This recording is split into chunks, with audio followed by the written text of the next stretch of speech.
Buenos días, encantado de estar de nuevo con vosotros.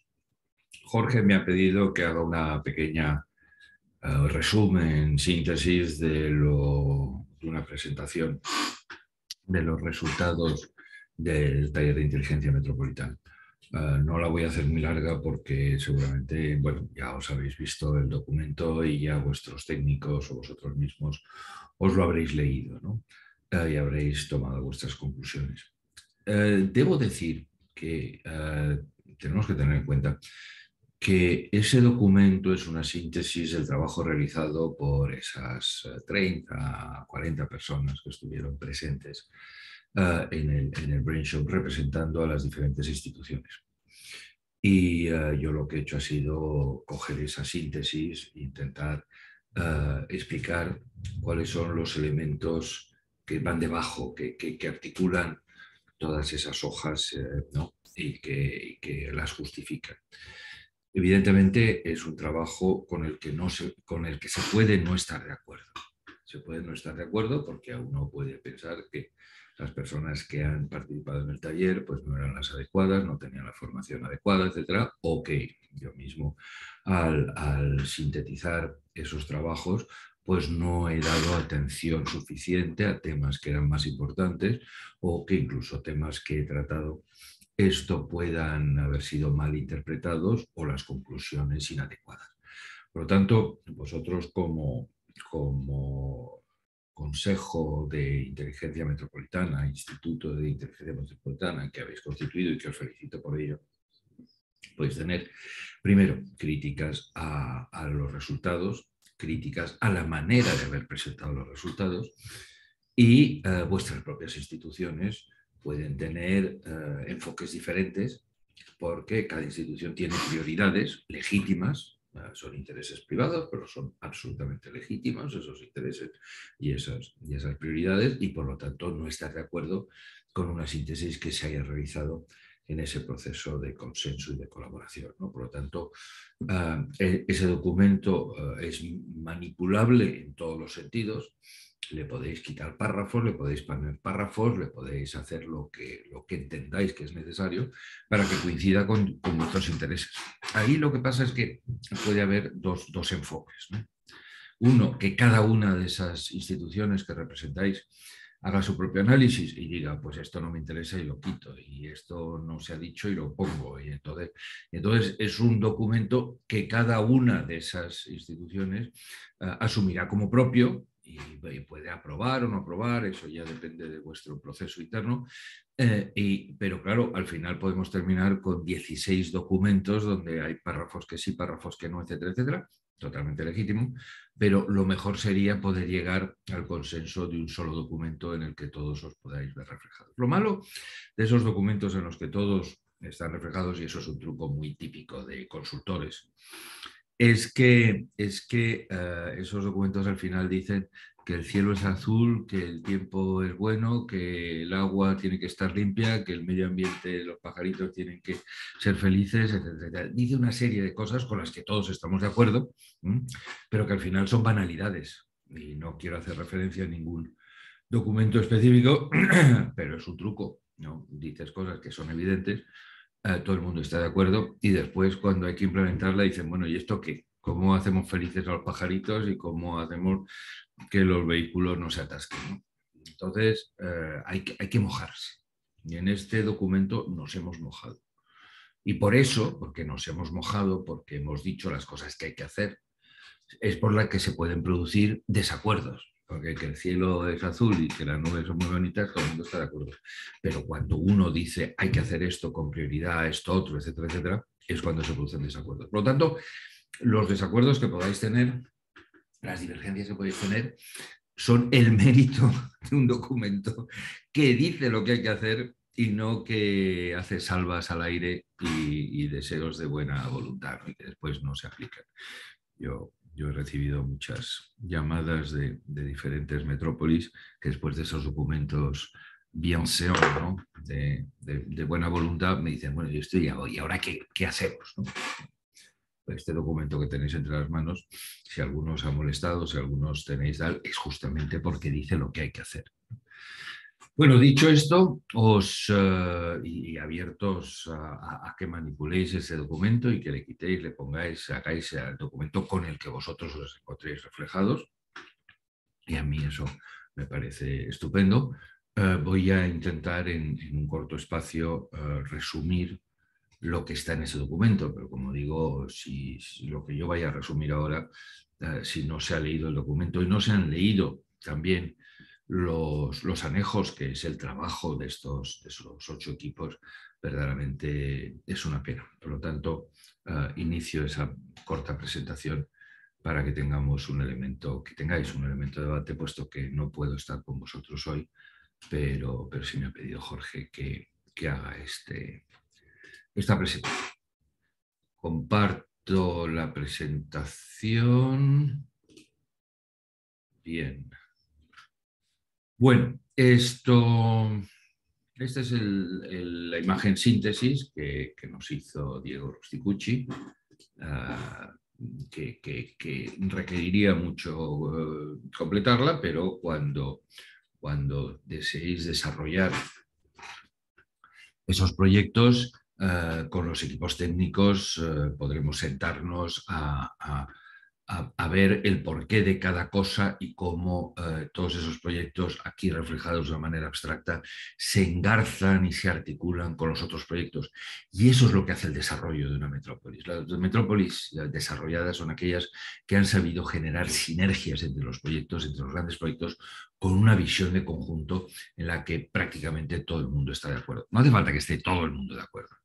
Con que de 18 personas haya 16 que estén de acuerdo, las 2 que no están al final van a actuar como si lo estuvieran, porque lo que no van a hacer es nadar a contracorriente. Cuando la metrópolis va en una dirección y hay 16 instituciones que deciden que esa es la buena dirección, las otras 2 no van a estar intentando sabotearlo. Bueno, a veces sí, pero les va muy mal. Esto se van a poner a ir en esa dirección para beneficiarse de estar en esa dirección. Pero la complejidad de este documento la hablaremos, si queréis, después con los equipos técnicos que decidáis que tengan que desarrollar estos proyectos. Porque estos proyectos, evidentemente, en 3 días, lo único que se ha hecho ha sido esbozarlos. Esbozarlos. Evidentemente, una autopista requiere un estudio de ingeniería de 5 millones de dólares y requiere 8 meses de redacción y después todos los procesos administrativos, de aprobación, etcétera. Aquí hemos estado en 3 días 5 personas, por lo tanto lo único que se ha hecho ha sido esbozar esos proyectos para que se articulen entre sí y que se generen esas sinergias. Después, la manera de desarrollarlos es que cada institución responsable, algunos de estos proyectos son claramente responsabilidad de la gobernación, otros son responsabilidad de los municipios, otros son responsabilidad de algún ministerio central, otros son iniciativas particulares, que cada administración o institución que se sienta más responsable de ese ámbito congregue a todas las afectadas para entre todas crear una comisión que desarrolle ese proyecto de una manera consensuada, porque si lo desarrolla una sola administración, luego lo presenta a las demás y las demás van a decir que no, que está muy mal, que no lo quieren, que quieren otra cosa, etc. Por lo tanto, yo que he gestionado en Madrid durante unos años, conozco esos procesos de articulación de una administración en un diálogo para que los proyectos al final salgan adelante con el apoyo de todos, porque todos se sienten beneficiados en lugar de que algunos se sientan marginados o dañados y entonces se convierten en enemigos del proyecto. Pero bueno, eso, la manera de poner en marcha esos proyectos dependerá de ese futuro y estoy a vuestra disposición si queréis que lo hablemos o que lo veamos cómo se pueden desarrollar. En este taller de inteligencia metropolitana, en este Brain Shop, estas son las instituciones que participaron. Es un éxito. Desde luego, el que estén las 3 administraciones, aunque el gobierno central estuvo más de observador que de verdaderamente implicado, ¿no? Pero que estén las 3 instituciones, administraciones y que esté el sector privado en el reflejo de los colegios profesionales, las asociaciones empresariales y las universidades, es un éxito porque verdaderamente se produce un diálogo que es interinstitucional, ¿no? Quiero recordaros que lo que hicimos taller, son dos fases y después desarrollar la segunda. La primera es un análisis estratégico. La diferencia en las metrópolis es que hay dos tipos de planificación, la estratégica y la estructural. La estratégica es aquella que coordina la economía, la sociología, el territorio y las instituciones, la gobernanza, ¿no? Y eso es lo que hicimos el primer día para llegar a unas conclusiones de cuál es el posicionamiento de Bolivia, de Santa Cruz y Bolivia en el mundo y en el continente sudamericano. Y una vez que uno ha encontrado ese posicionamiento, una vez que uno ha decidido que va a comer carne o que va a comer pescado, es cuando dices, bueno, ¿en qué bandeja lo voy a servir? Y esa bandeja es el territorio. Y ese segundo día y los días posteriores lo que hicimos es desarrollar esas conclusiones del primer día en ese territorio. Y el territorio se compone de medio ambiente, transportes, vivienda, actividades productivas y equipamientos sociales. Y fundamentalmente transportes y medio ambiente son unos sistemas continuos que entran siempre en conflicto, que hay que articular y que tienen que coordinarse. Luego, vivienda, actividades productivas y equipamientos sociales son piezas que se ponen dentro de esa estructura, digamos, de ajedrez, adelantándome a lo que vamos a ver después, ¿no? Son las piezas que vas poniendo en el territorio, pero tú tienes que articular ese territorio con las casillas blancas y las casillas negras del medio ambiente y del transporte. Y desde ahí salen los proyectos derivados, que es los que desarrollamos a lo largo de los siguientes meses. De economía, en ese primer día de debate, la economía de Santa Cruz quedó muy clara que está demasiado vinculado a procesos de poco valor añadido, de bajo valor añadido, procesos agrícolas que hay que mantener. Tenéis un patrimonio agrícola que vosotros llamáis productivo, pero es producción agrícola, porque lo productivo es todo. Esto tenéis un patrimonio que hay que mantener y que hay que desarrollarle valores añadidos. Es decir, no hay que vender caña de azúcar, hay que vender ron, ¿no? Es decir, se tienen estoy pensando en estos momentos en tequila, en México, al lado de Guadalajara, ¿no? La enorme riqueza del pueblo de Tequila porque han sabido generar un producto que se vende en todo el mundo. Vosotros, como veis, tenéis en vuestra tarta productiva tenéis alimentos, productos de bebidas del tabaco, productos de minerales, madera y productos de madera. Es decir, son productos con poco valor añadido y, sin embargo, lo que hay es que dotarle de unos procesos de manufactura superiores, ¿no? Eso para transformar la propia economía interna de Santa Cruz en sus productos exportables, ¿no? Lo que se llama la economía base, ¿no? Que es lo que genera la riqueza de los países, ¿no? Y sin embargo, a pesar de ese bajo valor añadido y a pesar de ese sector simplemente agrícola y de exportación primaria, ¿no? Sois casi el 50% en el otro sentido de la manufactura. A pesar de no tener manufactura, tener poca manufactura, sois el 50% prácticamente de la manufactura del país. Es decir, que el país depende de Santa Cruz para su desarrollo futuro y para su integración en una economía internacional y para su incremento del Producto Interior Bruto a niveles de desarrollo que empiezan a partir de los 20.000 o de los 30.000 dólares per cápita y todavía estáis lejos de eso. Por lo tanto, sois el motor de Bolivia y la conexión, como hemos visto en el taller y como vamos a ver en algunos planos aquí, sois la conexión de Bolivia internacional y por lo tanto tenéis una responsabilidad no solo metropolitana, sino también nacional, a pesar de las dificultades que tenéis de relación con ese país. Y tenéis un patrimonio excepcional que sois vosotros. La verdad es que da gusto poder deciroslo. Sois un patrimonio excepcional que es el sector privado. La capacidad que tiene vuestro sector privado de tomar iniciativas, el hecho de que el taller lo haya promocionado, financiado y desarrollado el propio sector privado, invitando al público, pero desde esa iniciativa privada, ya os digo, yo entre los 15, 20 talleres de estos que he hecho en muchas metrópolis es la primera vez. Siempre en los países anglosajones, Estados Unidos, suele ser sector privado, pero en otros países no, en países en desarrollo todavía menos, porque no tiene un sector privado desarrollado y vosotros sí lo tenéis y vosotros habéis tenido esa iniciativa. Por lo tanto, enhorabuena, hay que jugar sobre ese papel y hay que jugar dentro de un marco difícil que tenéis, no es parte del taller, pero lo he puesto en el informe, y si creéis que no es políticamente correcto decir lo que he dicho, pues quitáis esas páginas o esos párrafos y no pasa nada, ¿no? Tenéis una dicotomía en Bolivia entre el deseo del mantenimiento de una sociedad tradicional y el deseo de introducir una sociedad moderna.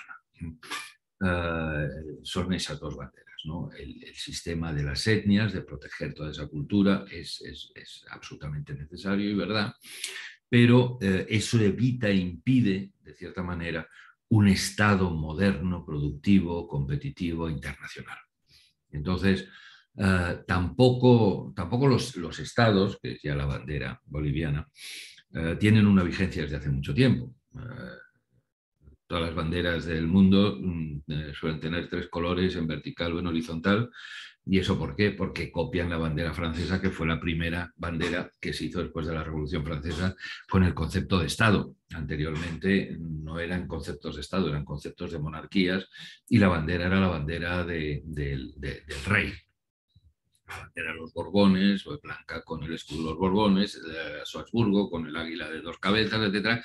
Y las batallas y las guerras se hacían en nombre del rey, de la dinastía o del emperador. Y solo a partir de la Revolución Francesa, en 1789, se introduce el concepto de Estado y se desarrolla esa identidad nacional. Por lo tanto, estos conceptos de Estado los tenemos solo desde hace 200 años, 240 años, y son muy modernos. De ahí muchas veces la necesidad de potenciar ese concepto por la propia debilidad interna que tiene, y no digamos ya esos estados plurinacionales, como lo puede ser España, donde Cataluña, donde País Vasco, etcétera, están buscando ciertos niveles de independencia federal, sino independencia completa. Pero en todo eso son procesos más complejos.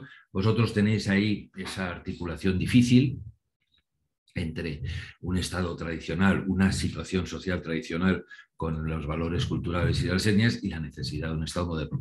Pero en ese Estado moderno, las metrópolis sois esenciales, somos esenciales, son esenciales, ¿no? Porque, como hemos dicho antes, son los motores de ese desarrollo económico y social, y por lo tanto son punteras. Por lo tanto, en esos estados modernos que están en vías de transformación, las metrópolis solo tienen 70 años, los estados modernos tienen 250, pero las metrópolis solo 70. Se están transformando esos estados modernos, y vosotros, aunque no seáis conscientes de ello, sois parte de esa transformación del Estado boliviano hacia un proceso donde las metrópolis van a tener mayor fuerza económica y necesitan mayor capacidad de decisión para tomar decisiones más rápidas, más eficaces y más vinculadas a las necesidades inmediatas, y por lo tanto se necesita un cierto autogobierno. Vosotros lo habéis notado, necesitáis un autogobierno metropolitano, pero vamos a ver, sí, es esta la imagen. Ese autogobierno tiene solo 4 formas de organizarse. Yo diría que esas 4, algunas no son ni siquiera autogobierno, puesto que en un Estado unitario como lo es Bolivia, las decisiones las toman los ministros de manera disgregada. El ministro de Transportes toma una y el ministro de Sanidad toma otra, y muchas veces no están coordinadas, pero con un delegado del gobierno, como lo era antiguamente los gobernadores cuando eran nombrados por el presidente, sí se puede llegar a una cierta coordinación.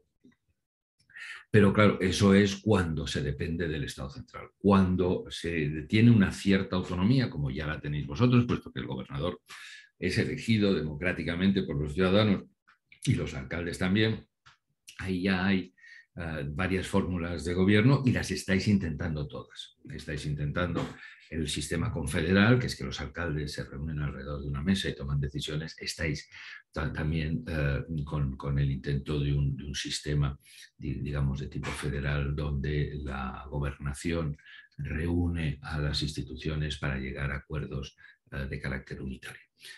No me voy a meter en eso, primero porque me estaría metiendo en una posición conflictiva y difícil que no quiero adoptar, pero que seamos conscientes que esas 2 alternativas, las 2 posibles, pero cada una con unas características especiales y con unas limitaciones especiales, y eso es de lo que tenéis que ser conscientes, pues si queréis en algún momento podemos desarrollar un taller metropolitano sobre esos temas, pero no es el momento. Bueno, otro de los resultados es que claramente Santa Cruz no es un círculo.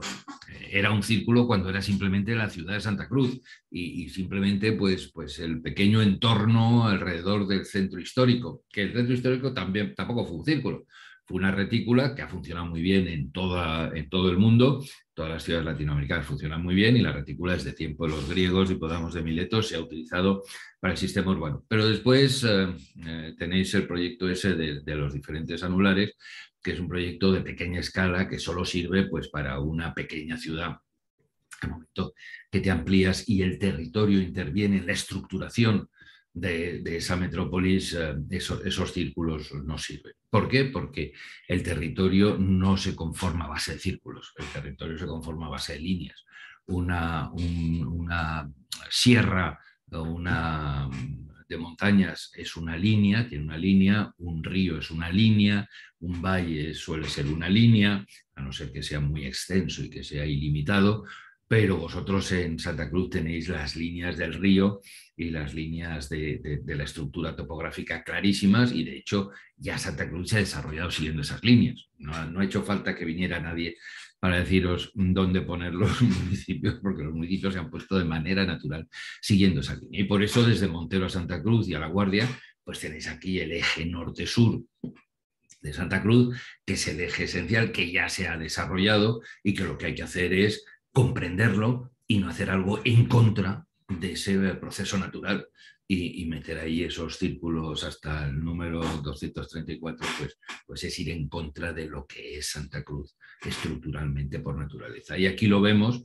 ese eje norte-sur que va desde Montero, Warnes, Santa Cruz, La Guardia, y luego el eje secundario que va desde Porongo hasta Cotoca y que complementa generando esa estructura de forma reticular, que es como el 99% de las metrópolis están estructuradas y están siendo además conscientemente estructuradas. Hemos dejado ya de, no sé si la próxima imagen, hemos dejado de jugar, no, hemos dejado de jugar a los dardos para jugar al ajedrez. Es decir, ya no consiste en que todos pongamos el dardo en el punto central, creando congestión, creando sobrevaloración de esos precios del suelo, creando especulación, creando retracción por parte del propietario del suelo del producto de la empresa, puesto que la empresa tiene que pagar por ese suelo más de lo que ese suelo verdaderamente vale, ¿no? Y sin embargo en un sistema reticular cualquiera de las casillas es equivalente y por lo tanto la empresa paga por ese suelo lo que necesita en función de sus características de localización y por lo tanto el propietario del suelo no le está sustrayendo a la empresa parte de su productividad y de sus beneficios, ¿no? Pero bueno, esos son temas económicos que no tenemos tiempo. He dicho antes que este diagrama habría que explicarlo con precisión, pero solo si queréis que tengamos alguna reunión técnica ya con tiempo ilimitado, lo podemos hacer. De esos principios esenciales que hemos visto, económicos, sociales, administrativos y territoriales, estos surgieron, los generaron las propias instituciones participantes y los propios representantes de esas instituciones, surgieron estos 8 proyectos, ¿no? El sistema productivo, la economía base alrededor de Viru, el corredor vertebrador logístico industrial norte-sur que pasa por Viru y que permite que las empresas se localicen en función de su necesidad de proximidad a Viru. Si tú tienes que todos los días cargar 4 camiones en aviones, pues tendrás que estar cerca. Pero si tu producción solo sale una vez a la semana, no necesitas estar pagando los altos precios del suelo alrededor de Viru, puedes irte más lejos porque no es más que 4 camiones a la semana, ¿no? Por lo tanto, ese sistema de corredor vertebrador norte-sur logístico-industrial, el sistema verde, el sistema gris, el sistema viario en general, que articula toda la metrópolis, la localización y producción de viviendas, los transportes colectivos de alta capacidad, que son los metropolitanos, porque un BRT no es metropolitano, un BRT es urbano, porque tiene una parada cada 300 metros y la metrópolis requiere distancias de 50 kilómetros, véase Montero, Santa Cruz, ¿no? Por lo tanto, Los transportes de alta capacidad metropolitanos no son un BRT, el BRT es un sistema subsidiario de los sistemas metropolitanos, que es el tren de cercanías. Y cuando uno plantea un proyecto de BRT sin haber tenido en cuenta el sistema de cercanías metropolitano, pues pasa lo que pasa. Bien. Y desde luego, aunque se hubiera forzado ese proyecto, a la larga habría quedado obsoleto por la necesidad de articularlo con el sistema de cercanías, cosa que no ha sido prevista y no ha sido hecho. Es un problema muchas veces de los planificadores de transportes, que planifican un solo modo de transporte en lugar de planificar el conjunto de los modos que tienen que estar articulados. Luego lo veremos con un poco más de precisión. La formación de capital de recursos humanos. Esto no es territorio, pero sí lo es en cierta medida, porque todo ese desarrollo logístico industrial, manufacturero, de producción de productos de alta capacidad, etcétera, tiene que tener una base de recursos humanos, que en estos momentos no existe. En los análisis que se habían hecho sobre los recursos humanos se veía que las empresas de Santa Cruz no tienen personal cualificado necesario para desarrollar esos procesos, ni siquiera los actuales, pero cuanto más los procesos más complejos del futuro.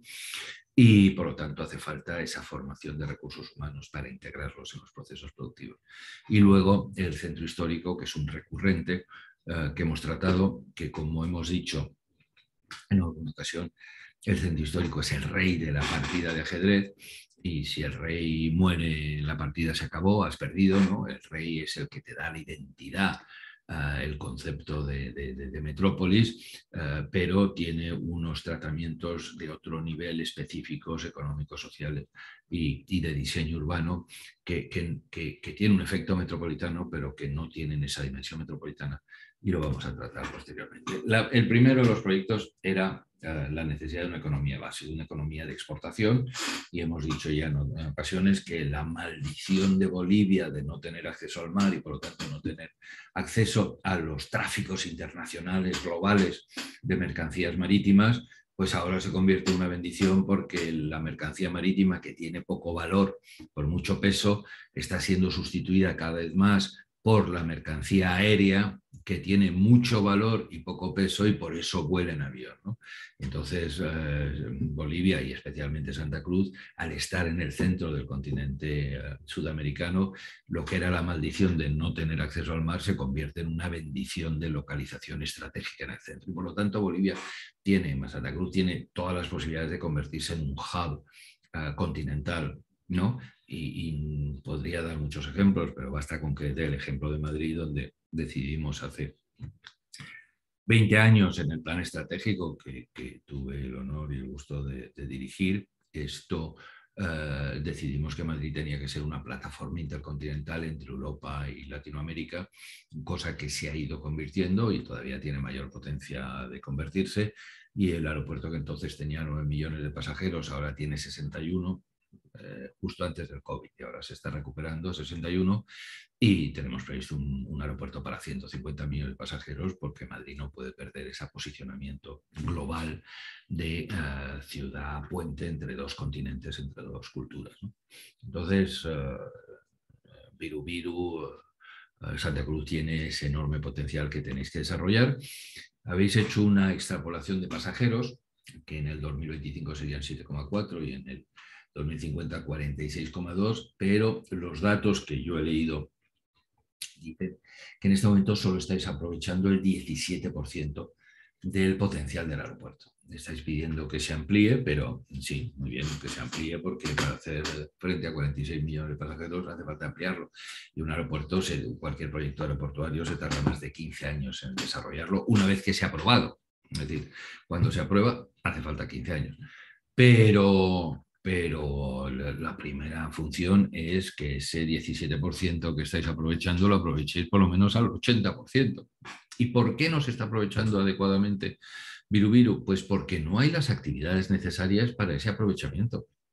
El problema de Viru Viru no es el aeropuerto, o no es solo el aeropuerto, es que no tenéis un parque logístico, no tenéis un parque industrial aeroportuario, no tenéis una ciudad aeroportuaria de actividades empresariales y de actividades congresuales, etcétera. Todo eso falta.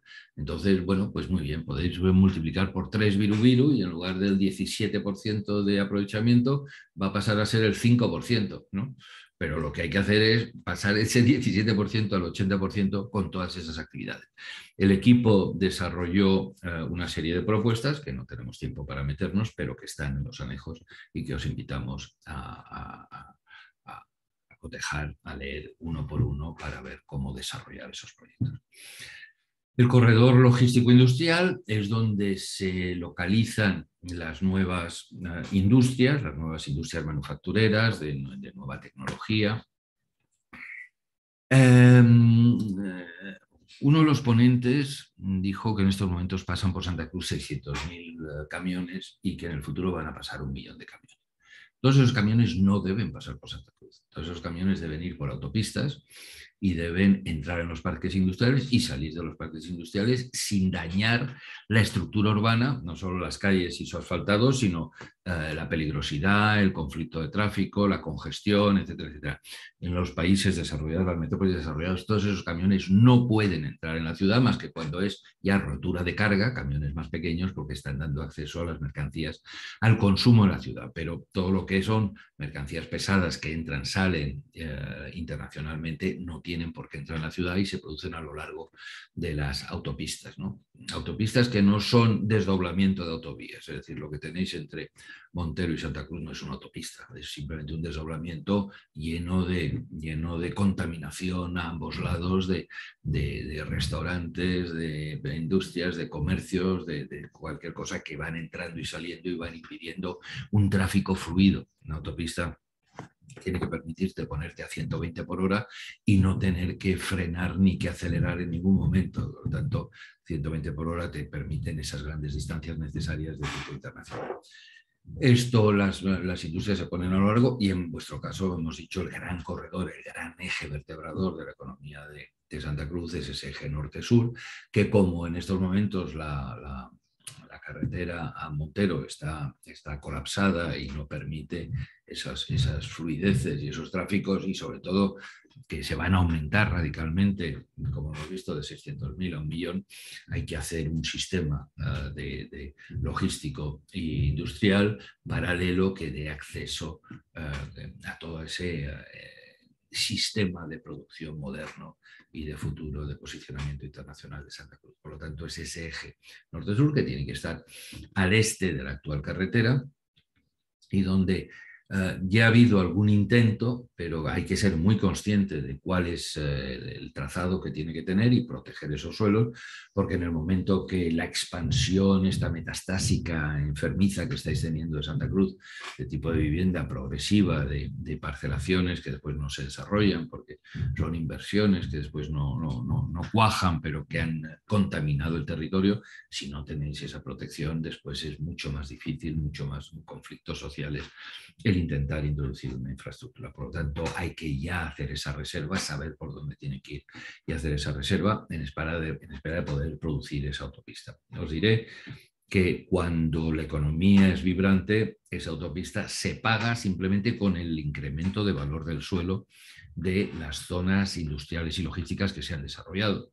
Por lo tanto, depende ya de cómo vaya vuestra economía y de la necesidad de suelos industriales, que esa autopista os puede salir muy barata o incluso gratis. Pero eso ya será parte, digamos, del desarrollo de ese proceso. Y entonces ese sistema viario permite localizaciones logísticas industriales en función de las prioridades de las empresas.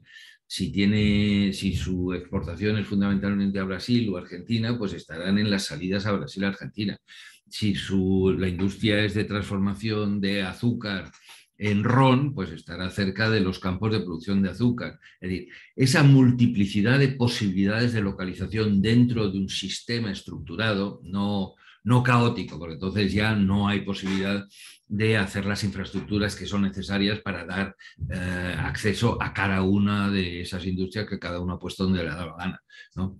Pero un sistema coordinado de transportes te permite una libertad de localización de las empresas donde cada empresario decide en función de sus necesidades, de su mercado de producción, de su mercado de demanda, de oferta y de demanda, cuál es la más adecuada y en unos precios razonables, porque nadie determina, nadie controla un posicionamiento central o de accesibilidad para poner a esos valores del suelo unos precios que son especulativos, ¿no?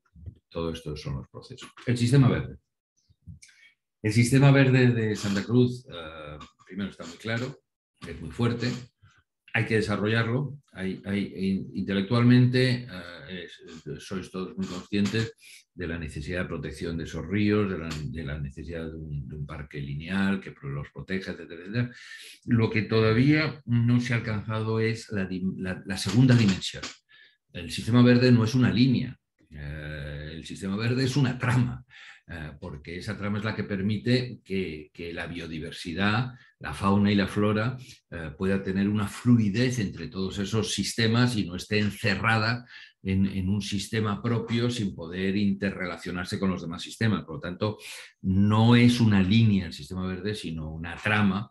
Y aunque hay muchas personas ya interesadas en el desarrollo de ese sistema verde por parte de las universidades, etcétera, en el taller le hemos dado esa siguiente dimensión, que es la penetración de esos sistemas verdes lineales del río dentro de las estructuras urbanas y en su relación de servicios ecológicos con las estructuras urbanas. Hay varios proyectos que han sido ya publicados, que están bien, que se han recogido, pero también hay que tener la siguiente dimensión, que es cómo los diferentes municipios que no deben fusionarse. El otro día tuve una pequeña intervención en el plan de ordenación del territorio que se está iniciando en Warnes y me sorprendió porque, claro, es algo que técnicamente se ha superado desde hace 50 años, ¿no? Que alguien preguntaba que ellos entendían que era bueno la fusión de Warnes con Santa Cruz porque de esa manera había una continuidad urbana, ¿no? Me sorprendió porque, ya digo, es algo que ya se ha superado hace 50 años, ¿no? La fusión de los diferentes municipios genera un cáncer porque no deja espacio intersticial ni para el medio ambiente, ni para las infraestructuras de transporte, ni para los equipamientos sociales de alto nivel, etcétera, etcétera, etcétera. Termina generando un continuo urbano imposible de gestionar, donde no cabe todas esas necesidades modernas de articulación y donde al final esa metrópolis sufre las consecuencias de mantenerse indefinidamente en un subdesarrollo, como ocurre en muchas metrópolis africanas, donde es imposible ya por el tratamiento que han tenido el suelo metastásico de crecimiento de baja densidad infinito, introducir infraestructura. Y un ejemplo donde sí ha sido posible, pero se demuestra la aberración que eso es Tokio. Tokio ha alcanzado un nivel de desarrollo evidente,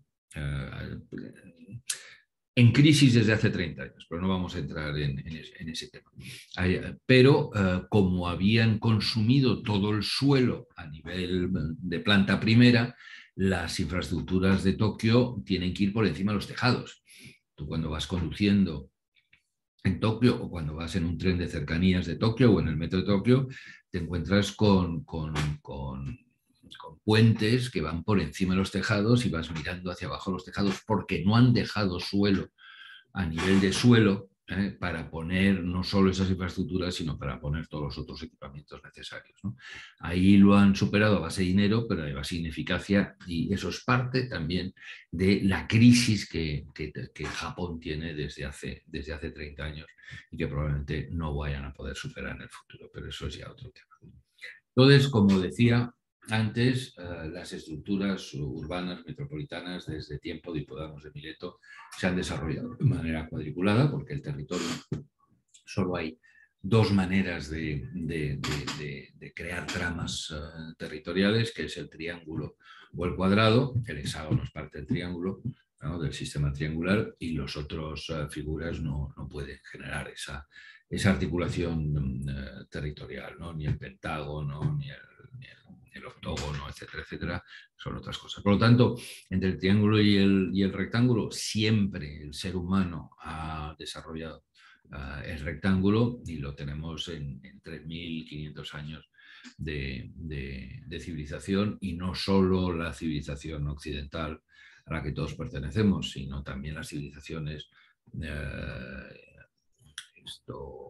por ejemplo, persas, la civilización hindú, la civilización china, incluso las civilizaciones precolombinas, ¿no? Tenían unos sistemas de articulación de ejes que ordenaban a la ciudad. Por lo tanto, las metrópolis, ya en estos momentos, desde el primer plan de Nueva York de 1929, que ya tenía ese carácter de reticulación, pues las metrópolis se organizan de manera reticular y es el momento que vosotros deis el salto en Santa Cruz para comprender que no es un sistema de jugar a los dardos, sino un sistema de jugar al ajedrez, ¿no? Y además es que lo tenéis en vuestro propio escudo, porque vuestro escudo se deriva de la cruz de Jerusalén, con la gran cruz en el centro y las cuatro, ¿cómo se llamaban? Patriarcas de la Iglesia Católica original, de Alejandría, Damasco, Antioquía y no me acuerdo cuál es la cuarta, ¿no? Debe ser Roma, ¿no? Entonces, esa cruz de Jerusalén que tenéis en vuestro escudo es un sistema de ajedrez donde cada uno de los municipios puede jugar el papel que tiene que jugar para que la partida sea inteligente y sea ganadora, cuando en el otro lado la cruz celta con el círculo, eso ya ha quedado obsoleto y además no os pertenece ni siquiera desde el punto de vista cultural. Por lo tanto, hay que saber cada uno de los municipios qué papel tienen que jugar y como he dicho antes, el municipio de Santa Cruz, el centro histórico, su papel es el del rey, es la pieza más importante del ajedrez, pero no es la que establece la estrategia del juego. La estrategia la genera la reina y en vuestro caso la reina es Viru-Viru.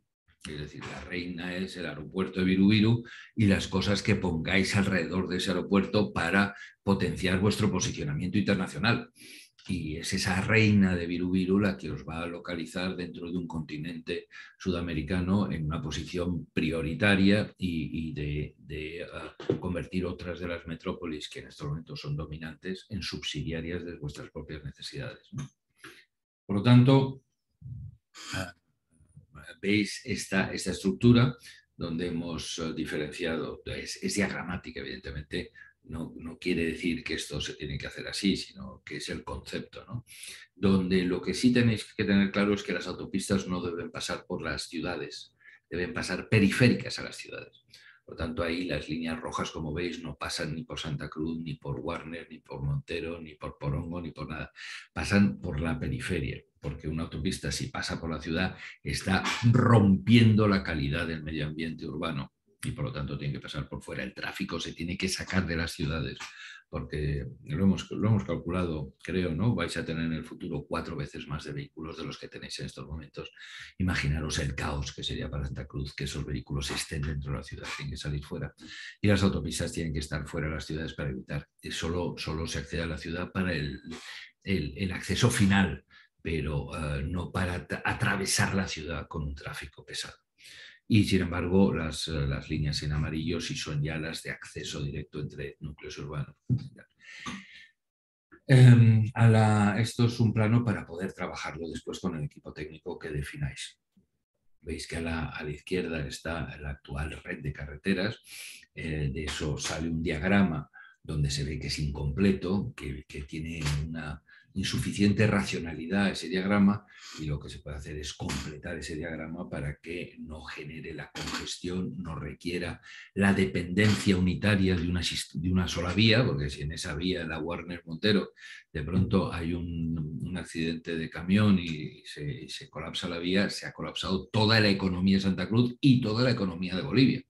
Imaginaos que con ese accidente de camión o lo que sea, ya no se puede acceder al aeropuerto, los aviones salen medio vacíos, el tráfico internacional se ve afectado, etcétera, etcétera. Es decir, hay que tener siempre alternativas, plan B, plan C, plan D, y eso es lo que te ofrece la retícula en un sistema metropolitano, que en el momento que se te colapsa cualquiera de los segmentos, cualquier otro de los segmentos produce un recorrido alternativo y por lo tanto es resiliente y es sostenible un sistema. Esto sería para hablarlo para Esto no es diagramático, se refiere a lo que hemos visto antes. Antes lo veíamos en cuanto a la posible localización de parques logísticos industriales de todo tipo, internacionales, de producción local, de consumo interno, etcétera, y cómo las dos cosas están relacionadas. El sistema viario y el sistema productivo son absolutamente necesarios los dos en una articulación, porque el uno da servicio al otro y el otro genera la demanda del otro. La localización y producción de viviendas. El número de viviendas necesarios en el futuro es inmenso, no tanto por el incremento de la población, que tenéis un incremento de población importante, sino por que toda economía desarrollada tiene familias más pequeñas que las economías no desarrolladas. Es decir, en una economía no desarrollada, vinculada al proceso agrícola, pues pueden ser familias de 5 miembros. En una economía urbana, productiva, esas familias medias son de 2,5. Entonces, con la misma población dividido en unidades de 5 por familia, comparado con la misma población dividido por 2,5 por familia, automáticamente se necesita el doble de viviendas. Y por lo tanto, sin incremento de población, se acaba de duplicar la necesidad de viviendas. Vosotros además tenéis un incremento de población, todo eso genera unas cantidades importantes de viviendas y lo que hay que saber es dónde poner esas viviendas. Invito de nuevo a que veáis el anejo del documento de vivienda donde se especifican esas cantidades para 30, 40 años. Y la cuestión está dónde poner esas viviendas para que esas viviendas se articulen con el sistema de transportes, el sistema productivo, etcétera, etcétera. Y esas viviendas en todos los países desarrollados, metrópolis desarrolladas, se ponen donde hay un transporte colectivo de alta capacidad, para que los ciudadanos no necesiten coger el vehículo privado, el coche, para ir a su trabajo, sino que tengan un sistema de servicios, ¿no? Y, consecuentemente, si el sistema de alta capacidad es el tren de cercanías que se tiene que desarrollar, que luego veremos, son las centralidades urbanas alrededor de las estaciones las que deben soportar la mayor cantidad posible de esas viviendas. No todas, evidentemente, porque hay una libertad de posicionamiento del individuo y el que quiere, pues se va a vivir a donde no tiene sistema de transportes y necesitará el coche todos los días. Coches que tendrán su limitación de acceso a los centros, su dificultad, su coste, pero dentro de quien se hace cargo de las externalidades negativas que produce la sociedad, pues tiene la libertad de elección. Pero fundamentalmente esas son las posiciones de las viviendas. Esos centros urbanos, esas unidades urbanas, esas centralidades urbanas tienen que cumplir una serie de funciones, tienen que dar una serie de servicios al ciudadano alrededor de la estación, servicios comerciales, servicios de oficinas, servicios sociales, servicios de la administración, etcétera, etcétera. Eso ya pertenece al nivel de diseño urbano, que es cuando se desarrolle ese proyecto, ver cómo cada una de esas piezas se desarrolla. Y ahí los municipios tienen una enorme función que cumplir, porque claro, esos terrenos son municipales, esos planes tienen que ser municipales, esas inversiones tienen que ser municipales, con apoyos de las instituciones de orden superior, pero ahí los municipios tienen un enorme juego que jugar con apoyo de esas instituciones de orden superior que pueden asesorarlas, porque a mí en Madrid, pues por ejemplo, había municipios de 200.000 habitantes que no tenían el personal capacitado suficiente para hacer esos desarrollos. En cualquier caso, cada una de esas centrales urbanas tiene que cumplir una función diferente, las piezas del ajedrez, y por lo tanto tiene que tener ligeras diferencias de desarrollo. Y en cuanto a la producción de viviendas, hay que tener en cuenta que hay unos segmentos de la población que no acceden a una vivienda digna, hay que apoyarlos, hay que estructurar esa demanda. En el capítulo de anejo está estructurada esa demanda y podemos ver las cifras, pero mi mensaje aquí de tipo de coordinación general entre los proyectos es que hay 4 tipos de demanda fundamentalmente: aquella que tiene suficiente dinero para hacerse o comprarse la vivienda que quiere, por lo tanto esa es la demanda real. Hay la demanda potencial, que es aquella que le falta un poco para poder hacer eso y que el Estado tiene que de alguna manera establecer estructuras financieras que le permiten dar ese pequeño salto. Eso es una demanda potencial. Después hay una demanda insolvente que verdaderamente está muy lejos de poder comprarse esa vivienda, y normalmente ahí el apoyo suele ser a través del suelo, de unas cesiones de suelo, y que puede llegar a ser hasta el 50% del valor final de la vivienda. Y hay un apoyo, y después hay una no demanda, es decir, una población indigente que no tiene la capacidad verdaderamente, tiene la capacidad a lo mejor para comer todos los días, pero no tiene la capacidad para hacer una inversión en vivienda. Y, eso. Y esas 4 niveles tienen que tratarse de manera diferente, y eso es una política de vivienda, ¿no? En unos casos es simplemente regular el mercado, en otros casos es verdaderamente producción directa de viviendas o apoyo a la iniciativa privada para que produzca esas viviendas sin que esas viviendas sean compradas por los adquirientes que no tienen la capacidad, sino con un apoyo de la administración y a través de diferentes políticas de suelo financiera. Es muy complejo, y cuando decidáis desarrollar un plan de vivienda, estaré encantado de hablar con los equipos técnicos, que de hecho son los que han estado trabajando también en ese capítulo.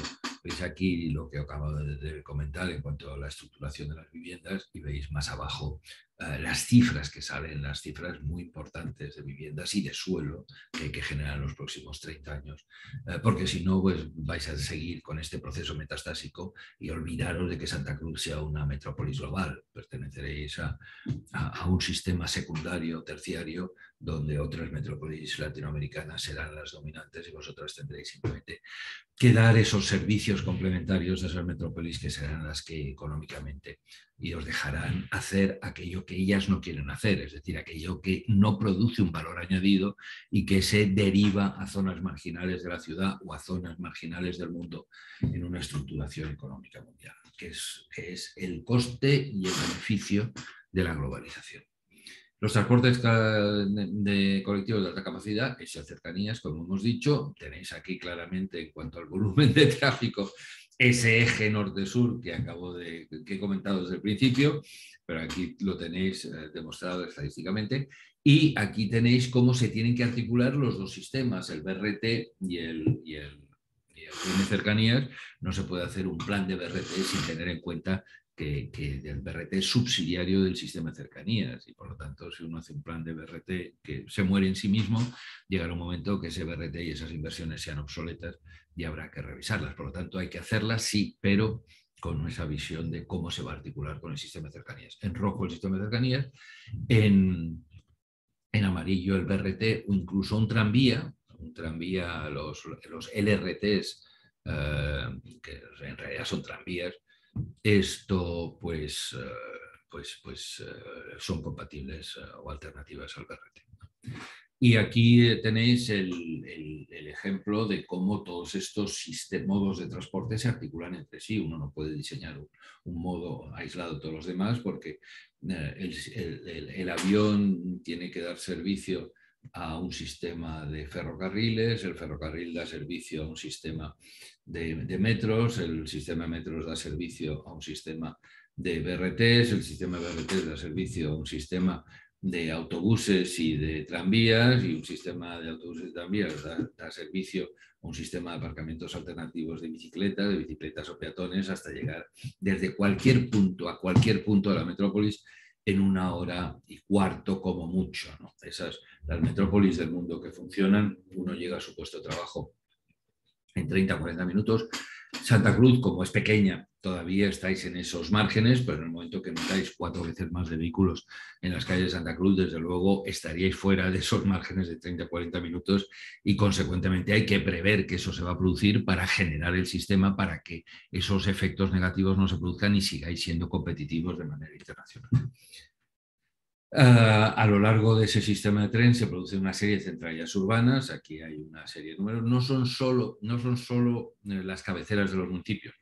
Existen también ciertos núcleos que pueden convertirse en centralidades urbanas porque están a una distancia. Esos núcleos tienen que estar entre 2,5 kilómetros y 5. Menos de 2,5 kilómetros, el tren no es ya eficaz, y más de 5 estás llevando, estás cargando con acero y hierro a lo largo de espacios vacíos, que tampoco es rentable. Por lo tanto, los sistemas de ferrocarril que funcionan están entre 2,5 y 5, y eso sería la creación de las diversas centralidades urbanas a lo largo del sistema de ferrocarril, y separando esas centralidades urbanas y esos núcleos entre sí a través de ese sistema de medio ambiente que hace que la metrópoli sea no solo productiva, sino sostenible y equitativa a lo largo del futuro, puesto que esas personas van a tener acceso a todo el mercado laboral de la metrópolis a través de un sistema de transporte colectivo. Y eso es equidad. Cuando alguien tiene acceso a un mercado laboral más amplio para encontrar un puesto de trabajo, sea donde sea, a través de un transporte colectivo que está potenciado y financiado por la administración pública, eso es equidad, eso es una política social de equidad. No se tiene que hacer todo el sistema a la vez. Lo prioritario, evidentemente, es hasta Montero. Tiene diferentes distancias. Hay que ver también la demanda que se va a generar, y poco a poco se va ampliando ese sistema. Pero aquí se plantean por parte del equipo que ha desarrollado las cercanías las diferentes patas que puede tener el sistema de cercanías. Y recordaros que cada una vía de cercanías de una sola vía, vamos, de 2 vías de tren de ida y vuelta, puede llegar a dar servicio hasta 300.000 pasajeros al día, con lo cual, si tenemos aquí tres accesos, estamos hablando de 1 millón de pasajeros. 900.000 pasajeros al día sería el máximo que podría soportar este sistema. Hay sistemas como el de Mumbai o como el de Nueva York que dan servicio a 4 millones y a 8 millones, pero bueno, estamos hablando de otras dimensiones que no son las de Santa Cruz. Luego, por parte del equipo hubo un interés especial por Porongo, y claramente Porongo puede tener una accesibilidad, pero a través del centro histórico y dando acceso a la estación, no sé si la llamáis bimodal o intermodal, la estación central de Santa Cruz, que es la conexión con el sistema de cercanías para que desde ahí se pueda ir a La Guardia, Cotoca o Montero, ¿no? Y desde luego lo que sí es necesario es que haya una responsabilidad por parte de Porongo del otro lado del río para generar una centralidad urbana que a su vez atraiga actividad y atraiga demanda y genere el umbral necesario para que este sistema sea operativo y sea factible desde el punto de vista financiero. La administración no puede estar subvencionando, y menos el sector privado, autobuses vacíos que no den servicio a nadie. Por lo tanto, hace falta esas centralidades urbanas para ser servidas por el transporte colectivo y servir a su vez. Os invito a que veáis Y una cosa que me ha sorprendido de Santa Cruz es que no hay una gestión de esas infraestructuras. Lo dije en algún momento, si ese puente que acabáis lo llamáis puente metropolitano, que acabáis de pasar de 2 carriles a 4, tuvierais un sistema de gestión en que uno de los carriles o 2 de los carriles pudieran ser inversibles en función de las horas del día, pues cuando hay más tráfico en una dirección tendréis 3 carriles en esa dirección, y cuando hubiera más tráfico en la otra dirección tendréis otros 3 carriles.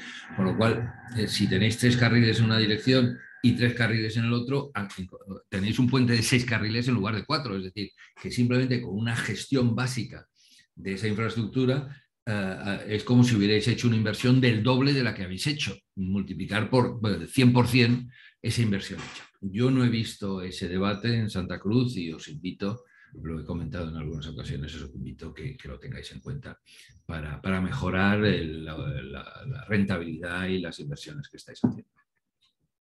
Formación de recursos humanos. Como he dicho, el recurso humano es una de las 3 patas del sistema productivo, ¿no? Capital, gestión y recursos humanos. Y esos recursos humanos hay que generarlos, hay que darles la educación necesaria para que puedan entrar en ese sistema educativo. Y no cualquier educación, sino la educación estratégica que las empresas vayan a necesitar. Y por lo tanto, esa formación hay que de alguna manera preverla y estar potenciándola, fomentándola, siempre acorde con las demandas de mercado. No vale la pena. No es bueno tener una población demasiado formada si después van a estar subcontratados, van a estar en empleos muy por debajo de su capacidad intelectual y de su capacidad formativa. Eso no es bueno porque genera frustraciones y genera al final problemas psicológicos y sociales. Pero lo que tampoco es bueno es tener una población menos preparada de lo que es necesario por parte de la maquinaria productiva. Y eso es lo que hay que compaginar, y eso es lo que he estado estudiando este capítulo de formación de recursos humanos. Y desde luego no toda tiene que estar en el centro de Santa Cruz o en Santa Cruz, sino que puede estar esa formación específica de profesiones dirigidas a ciertos sectores económicos, pueden estar repartidas en un territorio en función de las instituciones y de las prácticas que pueden ir desarrollando. Es ejemplar los laboratorios de MIT, de Massachusetts Institute of Technology de Boston, que están cerca porque ha habido una simbiosis con las empresas que después esos descubrimientos los desarrollan. Yo me acuerdo una vez que di unas conferencias en MIT, en un pasillo me dijeron, mira, esa es la primera imprenta en 3D que se creó en el mundo. La inventamos nosotros y tenemos aquí el prototipo en el pasillo, ¿no? Y claro, las empresas que producen ahora esas impresoras 3D están a 1 kilómetro de ese laboratorio porque los profesores y los profesionales se intercambian en esas experiencias. Bueno, pues no tiene que estar todo centralizado en Nueva York, puede estar disperso en función de la localización adecuada de esa formación. Y hemos visto que las expectativas de formación, por un lado, siguen siendo son sobre todo ya no agrícolas, sino de industria manufacturera, de transformación, etcétera, y que eso es lo que hay que potenciar, ver en qué sectores puede desarrollarse Santa Cruz en el futuro y desarrollando esas profesiones adecuadas con esos sectores, y eso es lo que hace el capítulo que invito a que se lea. Y como vemos también hay un gran sector terciario que se va desarrollando. Normalmente en las metrópolis del mundo el 70% de la población activa está en el sector terciario de oficinas o de comercios, pero también ese sector es el sector, digamos, de oficinas que dan servicios empresariales, es decir, abogados, ingenieros, profesionales de todo tipo, y que es la base que alimenta la capacidad de innovación del sistema productivo, y es esa capacidad de innovación la que en el siglo XXI es prioritaria. Ya no consiste en hacer productos más baratos, que también, sino que productos que no tenga ningún otro porque lo has innovado y eres único en el mercado, y eso es lo que te posiciona temporalmente en una situación de monopolio, que eso es lo que produce la riqueza de los países como Alemania o Estados Unidos, etc. La innovación, y si Santa Cruz puede incorporarse a esos procesos de innovación a través de este sector terciario de profesionales, de terciario o cuaternario de profesionales de vanguardia, ese es el gran futuro de Santa Cruz. Como decíamos antes, cada una de las piezas tiene que saber jugar su papel para que sea todo ello una estrategia inteligente de conjunto. Y aquí vemos cómo el rey es Santa Cruz, el aeropuerto es la reina, y luego existe una serie de alfiles, caballos y torres y peones, ¿no? Y bueno, pues cuando yo esto lo hablaba con los alcaldes de Madrid, que tenía que coordinar a 180 alcaldes, que es la Comunidad de Madrid, pues todos ellos querían ser la pieza principal del tablero de ajedrez, todos querían ser la reina, ¿no? Pero a unos les correspondía ser un caballo y a otros les correspondía ser un peón, ¿no? Y se iban siempre con cierta insatisfacción porque veían que ser la reina no era posible, porque requiere unas inversiones inmensas y que aunque ellos las quisieran no tenían la capacidad de hacerlas. Y en todo caso, si intentaban hacerlas no necesitando esas inversiones, evidentemente estaban despilfarrando el dinero de sus conciudadanos, ¿no? Por lo tanto, lo que hay es que saber qué papel te toca jugar y jugarlo lo mejor posible para tu beneficio y para el beneficio también del conjunto metropolitano. El sistema de gestión metropolitana es totalmente diferente a una gestión municipal.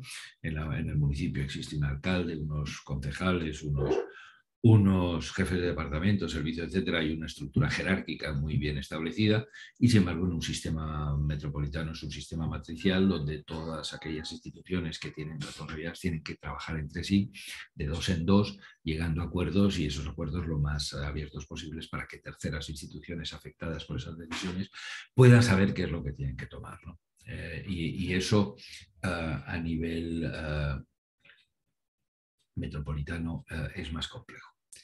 Si nos metemos ya en el tema de centro, de cómo articular el centro es parte de un sistema municipal de Santa Cruz, por lo tanto no puede pretender tener un sistema de gobernanza ajeno a la estructura municipal de Santa Cruz. Ahí es más bien el alcalde el que tiene que tomar conciencia de las especificidades de soluciones que tiene que tener el centro y tiene que generar una gobernanza donde sea su autoridad la que articule un diálogo con la población y con las instituciones que puedan financiar aquellos productos que estén vinculados a ese desarrollo del centro.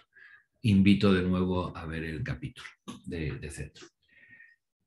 Esa articulación de ese diálogo social es fundamental, la gobernanza en la metrópolis es fundamental, y he dicho que es un sistema totalmente diferente al municipal, que es un sistema también que desde el punto de vista de confederación, es decir, la reunión de todos los municipios, tiene sus limitaciones, porque esos municipios ni tienen competencias para hacer el aeropuerto de Virubiru, ni tienen competencias para hacer el tren de cercanías, ni tienen competencias para hacer la autopista vertebradora norte-sur, ni tienen competencias para hacer el sistema de parques metropolitanos, etc. Los municipios tienen unas competencias limitadas, pueden actuar dentro de sus competencias, pero no pueden pretender hacer cosas que la metrópolis necesita y que los municipios no pueden. Y desde luego lo que no tienen tampoco es financiación, no tienen capacidad financiera para hacer esas grandes infraestructuras. Tampoco lo tiene el departamento. Los departamentos en Bolivia reciben muy pocas transferencias del Estado central y por lo tanto tienen muy limitadas. La Comunidad de Madrid, el Departamento de Madrid, en estos momentos tiene unos presupuestos de 28.000 millones de euros. Traducirlo a dólares, y eso sería lo que correspondería a Gobernación. Me temo que Gobernación tiene solo una pequeña fracción de esos presupuestos. Esos son los presupuestos de una metrópolis desarrollada y que está posicionada en una articulación global internacional, ¿no? Pero que veáis la necesidad de grandes presupuestos para poder hacer esas infraestructuras necesarias y que esas infraestructuras pueden ser por transferencias directas del Estado o pueden ser por otros medios. En cualquier caso, enhorabuena por la aportación que habéis hecho todos vosotros a este taller. De nuevo, felicitar al sector privado, a los colegios profesionales, empresariales y universidades por esa iniciativa que habéis tenido. Y lo que hay es que dar un salto a ese mecanismos de gobernanza que se establezcan, y yo creo que el Instituto de Inteligencia Metropolitana puede hacer un gran trabajo en ese sentido. Hasta aquí esta corta presentación, que miro el reloj y no sé si me ha alargado mucho, pero como ha habido mucho trabajo y ha habido muchas semanas y muchos escritos y muchas páginas, era justo que tratáramos con el respeto que se merecen a todos esos profesionales que durante esa semana han estado trabajando y han hecho este excelente trabajo. Muchas gracias y estoy a vuestra disposición en el futuro. Esto entiendo que hemos ya cerrado el tema, que la bandeja está en vuestras manos, que tenéis que ver qué es lo que os interesa y no os interesa de estos informes, que hagáis vuestros propios informes, pero que no se queden unos informes, no se queden papeles, sino que organicéis los sistemas de desarrollo de esos 8 proyectos con prioridad para los que cada administración tenga, ¿no? Si una administración tiene prioridad por la de recursos humanos, bueno, pues que sea ella la que lo desarrolle, pero que pongáis en marcha esos desarrollos, y si queréis contar conmigo en el futuro para poder tratar con estos equipos técnicos los procesos esos de planificación, de gobernanza y de articulación territorial, yo con Jorge, como sabe, llevamos 4 años tratando estos temas y trabajando juntos para este resultado final, y encantado yo de seguir con vosotros en el futuro y de participar en ese futuro que estoy convencido que en Santa Cruz va a ser brillante, porque tenéis todos los elementos necesarios para que sea brillante.